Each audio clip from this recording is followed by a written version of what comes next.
നമസ്കാരം. നമ്മുടെ max venture എന്ന് പറയുന്ന ഈ ഒരു കൺസെപ്റ്റിൽ, അതായത് ചെറിയ മുതൽ മുടക്കിൽ നമുക്ക് പരസ്യങ്ങൾ കണ്ടുകൊണ്ട് വരുമാനം ഉണ്ടാക്കാൻ പറ്റുന്ന ഈ ഒരു കൺസെപ്റ്റിൽ നമ്മൾ എങ്ങനെയാണ് വീഡിയോ കാണുന്നത് അല്ലെങ്കിൽ പരസ്യം കാണുന്നതിനെക്കുറിച്ചും അതുപോലെ നമുക്ക് പുതിയ ആളുകൾ എങ്ങനെ രജിസ്റ്റർ ചെയ്യിപ്പിക്കാം എന്നതിനെക്കുറിച്ചുള്ള ഒരു വീഡിയോ ആണ് ഞാനിവിടെ കാണിക്കുന്നത്. ജസ്റ്റ് നോക്കുക. അപ്പോൾ നമ്മുടെ ഐ ഡി ഓപ്പൺ ചെയ്തു. അപ്പോൾ നമുക്കിതുപോലെ വരും. ഐ ഡി നമ്പറും പാസ്വേഡ് കൊടുത്ത് ഓപ്പൺ ചെയ്യുക.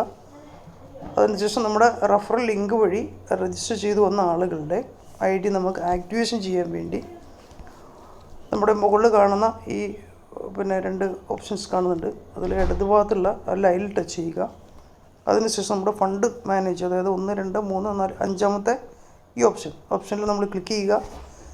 അതിനുശേഷം നമ്മൾ ആഡ് ഫണ്ട് എന്ന ഭാഗത്ത് വീണ്ടും ക്ലിക്ക് ചെയ്യുക. അപ്പോൾ നമുക്കിതുപോലെ കമ്പനിയുടെ ഒരു QR കോഡ് വരും. QR കോഡ് നമ്മൾ സ്കാൻ ചെയ്ത് വെക്കുക. അതിനുശേഷം നമ്മൾ ഫണ്ട് ആഡ് ചെയ്യുക. ആഡ് ചെയ്ത ശേഷം നമ്മളതിൻ്റെ സ്ക്രീൻഷോട്ട് കൂടി നമ്മൾ എടുത്ത് വെക്കേണ്ടതുണ്ട്. നമ്മൾ പേയ്മെൻറ്റ് ചെയ്തതിൻ്റെ സ്ക്രീൻഷോട്ട് എടുത്ത് വെക്കണം. അതിനുശേഷം നമ്മൾ ചെയ്യാനുള്ളത്, ഇവിടെ ഡെപ്പോസിറ്റ് എമൗണ്ട് എന്ന ഭാഗത്ത് നമ്മൾ 49 രൂപ എന്ന് കൊടുക്കുക. അല്ലെങ്കിൽ എത്രയാണോ നമ്മൾ ചെയ്യുന്നത് അത് കൊടുക്കുക.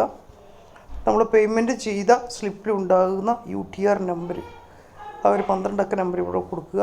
അതിനുശേഷം നമ്മൾ ഇവിടെ ചൂസ് ഫയൽ എന്ന ഭാഗത്ത് ക്ലിക്ക് ചെയ്തുകൊണ്ട് നമ്മൾ അതിൻ്റെ ആ പേയ്മെൻറ്റ് ചെയ്ത സ്ലിപ്പ് ഇതിൽ നമ്മൾ അപ്ലോഡ് ചെയ്ത് ചേർക്കണം. അതിനുശേഷം സബ്മിറ്റ് റിക്വസ്റ്റ് എന്ന ഭാഗത്ത് നമ്മൾ ക്ലിക്ക് ചെയ്താൽ ഇത് റിക്വസ്റ്റായി. ജസ്റ്റ് ഒരു 10 മിനിറ്റ് 15 മിനിറ്റ് കഴിഞ്ഞ് നമുക്കത് അപ്രൂവ് ആകും. അപ്രൂവ് ആയ ശേഷം ആണ് നമുക്കിത് ആക്ടിവേഷൻ ചെയ്യാൻ പറ്റുക. അപ്പോൾ നമ്മൾ ഐ ഡി അപ്രൂവ് ആയിട്ടുണ്ടെങ്കിൽ നമ്മൾ ജസ്റ്റ് നോക്കാം. ഇതിൻ്റെ ഡീറ്റെയിൽ നോക്കാൻ കഴിയും. നമുക്കിവിടെ ഫണ്ട് സമ്മറി നോക്കിക്കഴിഞ്ഞാൽ നമുക്കിതുപോലെ ഇവിടെ സക്സസ് ആയിട്ടുണ്ടെങ്കിൽ എന്ത് ചെയ്യും, നമ്മുടെ വാലറ്റിൽ കാണിക്കും. അതിനുശേഷം ഇവിടെ ID ആക്റ്റീവ് എന്ന ഭാഗത്ത് വീണ്ടും ക്ലിക്ക് ചെയ്യുക. അതിനുശേഷം നമ്മുടെ ID നമ്പർ കൊടുക്കുക. അതുപോലെ തന്നെ സെലക്ട് പാക്കേജ്, അത് കഴിഞ്ഞ് സേവ് എന്ന് ചെയ്ത് കഴിഞ്ഞാൽ നമുക്കത് രജിസ്ട്രേഷൻ കംപ്ലീറ്റ് ആയി അത് ആക്ടിവേഷൻ ആകുകയും ചെയ്യും. അതുപോലെ തന്നെ ഇത് ആക്റ്റീവ് ആയ ഒരാൾക്ക് എങ്ങനെയാണ് ഇതിലൂടെ പരസ്യം കാണുക എന്നതിനെക്കുറിച്ച് നമുക്ക് അടുത്ത് നോക്കാം. വീണ്ടും നമ്മൾ ലൈൻ ടച്ച് ചെയ്യുന്നു. ഇവിടെ ഡെയിലി ടാസ്ക് എന്ന ഭാഗം കാണുന്നുണ്ട്. നമുക്കിവിടെ എന്ത് ചെയ്യാം, ഇതുപോലെ ഇപ്പോൾ ഇത് ഞാൻ പരസ്യം കണ്ടിട്ടുണ്ട്. ഇവിടെ ഇടതുഭാഗത്ത് കാണുന്ന വാച്ച് ആഡ്, അവിടെ നമുക്ക് ക്ലിക്ക് ചെയ്യാനുള്ളൊരു ഓപ്ഷൻ ഉണ്ടാകും. അത് ക്ലിക്ക് ചെയ്യുക. ക്ലിക്ക് ചെയ്തൊരു 5 മിനിറ്റ് അല്ലെങ്കിൽ 5-10 സെക്കൻഡ് വെയിറ്റ് ചെയ്താൽ അത് അവിടെ ആഡ്സിൻ്റെ അവിടെ സബ്മിറ്റ് കൊടുക്കാനുണ്ടാവും. അത് കൊടുക്കുക.